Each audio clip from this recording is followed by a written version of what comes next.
নবদ্বীপের ৯টি দ্বীপ পরিক্রমার ডে নাম্বার 4। এই কয়েকদিনে আমাদের ৫টি দ্বীপ ঘোরা হয়ে গেছে। এবার আমরা ভোরে ভালুকা থেকে রওনা দিলাম ৬ নম্বর দ্বীপের দিকে, যেটির নাম হচ্ছে কোলদ্বীপ। কোলদ্বীপে গিয়ে সেখানকার ঠাকুর দর্শন করে এবং মাহাত্ম্য শ্রবণ করে আমরা চলে আসলাম হুগলি নদীর ভিউ পয়েন্টে।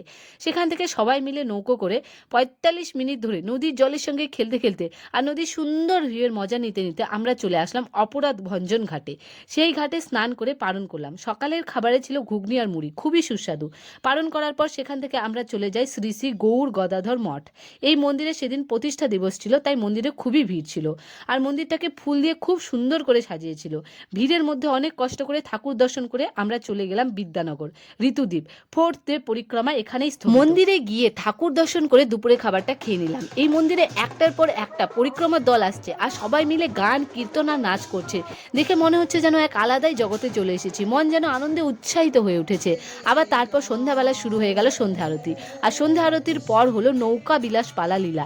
এই লীলাতে ভগবান শ্রীকৃষ্ণ নৌকার মাঝি হয়ে রাধারানী, সখীদের আর বড়াই বুড়িকে যমুনা পার করিয়েছিল। আজকের মতো এখানে সমাপ্ত। দেখা হচ্ছে ডে নাম্বার 5-এ।